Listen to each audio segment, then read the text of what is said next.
हाय, आपको क्या लगता है एक एवरेज इंसान अपने ब्रेन का कितना परसेंट यूज करता है? 5%, 10%, 15%? Stay tuned with me on this video and we will find out what are the facts behind that. Hi, my name is Ritu Bharadwaj. I'm a mindfulness coach. I'm a sales expert as well as I'm a life coach. अभी कुछ दिनों पहले मैं mister Noh का एक article पढ़ रही थी जिससे कि मैं ब्लोन अवे हो गई, और उसके बाद मैंने कुछ और पढ़ा मिस्टर जो डिस्पेंजा का। अगर आप भी जानते हो डॉक्टर जो डिस्पेंजा के आर्टिकल्स के बारे में, और मैंने कुछ समझने की कोशिश की बेसिकली इसके पीछे क्या फैक्ट है, और उसी के बारे में मैं आज आपसे बात करना चाहती हूँ। देखिए, बेसिकली होता क्या है कि हम लोग जिस तरीके से सोच रहे हैं या आज हम जो भी बिहेव कर रहे हैं या फिर हम जो भी पाना चाहते हैं वो हम लोग क्यों नहीं पा रहे हैं, उसके पीछे हम लोगों को अपने बैक ऑफ द माइंड में जाना पड़ेगा, which is subconscious mind. In fact हमें अपनी जनरेशन्स में जाना पड़ेगा और समझने की कोशिश करनी पड़ेगी। देखिए, कुछ सालों पहले एक एक्सपेरिमेंट हुआ था माइस के ऊपर, चूहों के ऊपर। आप जानते हैं पहले चूहों के ऊपर ही एक्सपेरिमेंट हुआ करते थे, और तब उन्होंने क्या करा कि एक ग्रुप ऑफ माइस को लिया और उनको एक ग्लास में बंद कर दिया, और उनको जब भी इलेक्ट्रिकल शॉक देते थे उससे पहले वो एक बेल रिंग करते थे, एक घंटी बजाते थे, और फिर सारे चूहों को इलेक्ट्रिकल शॉक मिलता था। ऐसा होता गया और वहाँ पे वो उनको खाना पीना देते गए and they used to stay there. उसके बाद कुछ टाइम के बाद ऐसा हुआ कि जब उनकी सेकंड जनरेशन आई तब उन्होंने तब भी यही किया कि उन्होंने पहले बेल बजाई और फिर इलेक्ट्रिकल शॉक दिया। हर बार यही करते थे, बेल बजाते थे, इलेक्ट्रिकल शॉक देते थे। फिर उनकी थर्ड जनरेशन आई तब भी उन्होंने यही किया कि सारे चूहों को उन्होंने पहले बेल बजाते थे और फिर इलेक्ट्रिकल शॉक देते थे। अब जब फोर्थ जनरेशन आई तब उन्होंने सिर्फ बेल बजाई, शॉक देना बंद कर दिया।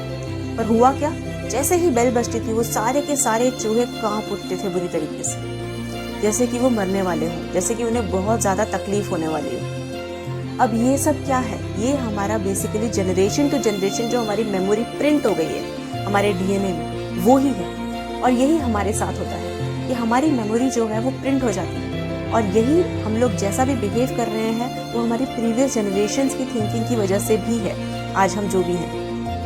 इसीलिए जो बहुत सक्सेसफुल लोग होते हैं, बिजनेसमैन, उनके बच्चे ज़्यादातर बिजनेसमैन निकल जाते हैं, उनको नहीं लगता है कि पैसा कमाना बहुत बड़ी बात है। लेकिन जो आम इंसान है उनको बहुत मेहनत करनी पड़ती है करोड़पति अरबपति बनने के लिए, राइट? बिकॉज सब थॉट प्रोसेस का खेल है।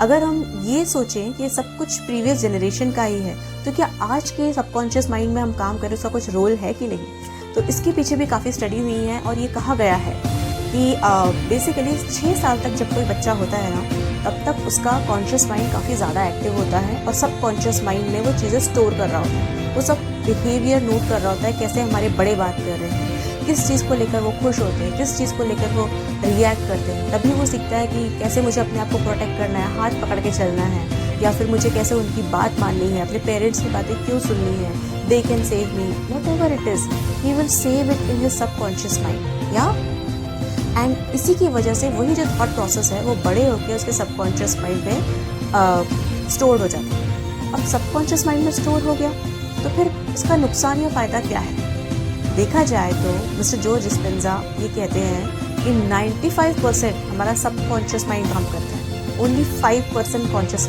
माइंड काम करता है, जो कि सुन के काफ़ी ज़्यादा हैरानी होती है, बट यही सच्चाई है कि हमारा सबकॉन्शियस माइंड जो होता है वही हमसे सारे काम करवाता है।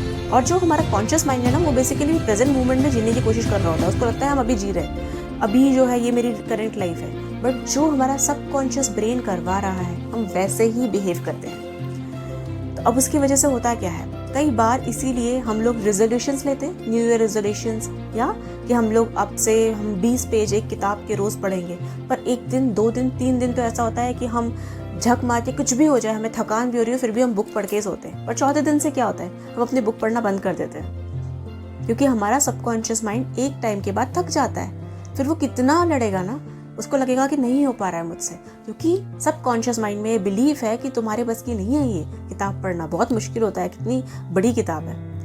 अब यही बात हमारी हो गई पैसे कमाने के लिए। सपोज थॉट प्रोसेस ये है कि 50,000 रुपये ही हम कमा सकते हैं, वो हेल्दीली कमा लेंगे उतना ठीक है, उससे ज़्यादा नहीं कमा पाएंगे, उससे ज़्यादा की ज़रूरत ही नहीं है। एग्जाम्पल दे रही हूँ। अब अगर 1 करोड़ रुपए कमाने की बात आई कि हम 1 करोड़ रुपए कमा पाएंगे क्या, या फिर 100 करोड़ रुपए, सोचने से भी डर लगेगा जिस इंसान के अंदर ये बिलीफ है कि वो 50,000 ही कमा सकता है, तो 100 करोड़ रुपए तो बहुत दूर की बात है। अब चलो उसके पास 5-7 करोड़ आ भी गए तो क्या होगा? कुछ सालों बाद वो ब्रोक हो जाएगा। यही कारण है कि जितने ज़्यादा लॉटरीज जिनको लगती हैं वो कुछ साल तक अमीर रहते हैं, फिर वो ब्रोक हो जाते हैं।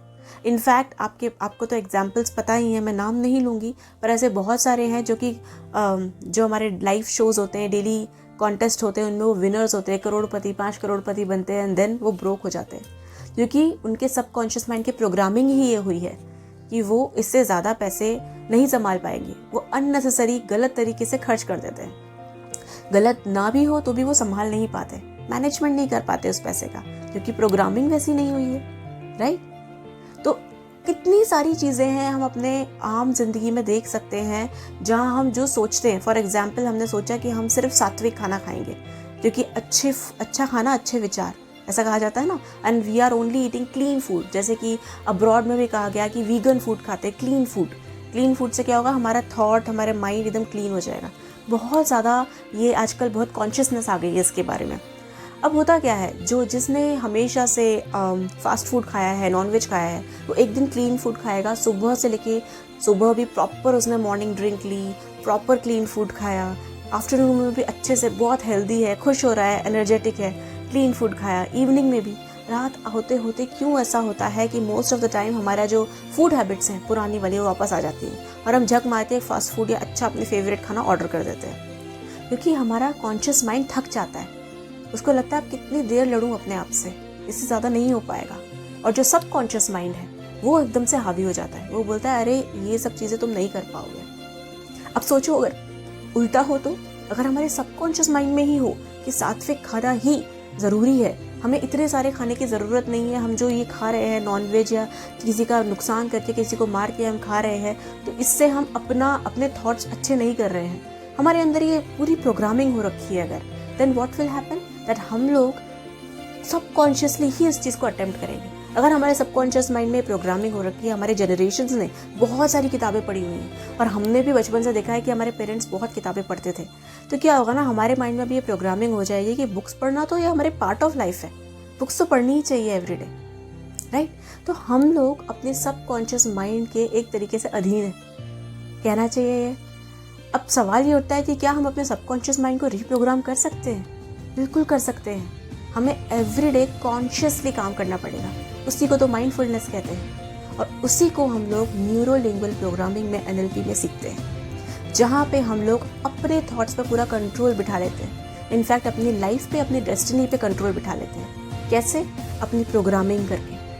और यही प्रोग्रामिंग मैं आप सब लोगों को इंकरेज करूँगी, जब भी टाइम मिले, मौका मिले, आप NLP की बुक्स पढ़िए, NLP के कोर्सेज कीजिए। इनफैक्ट आप अपने लिए माइंडफुलनेस की कुछ बुक्स पढ़िए और आप समझिए कि किस तरीके से प्रेजेंट मोमेंट पे रह के आप अपने थॉट्स को चेंज करके कैसे अपने लाइफ के पैटर्न्स चेंज कर सकते हैं और अपने ब्रेन का मैक्सिमम यूटिलाइजेशन कर सकते हैं। Thank you so much.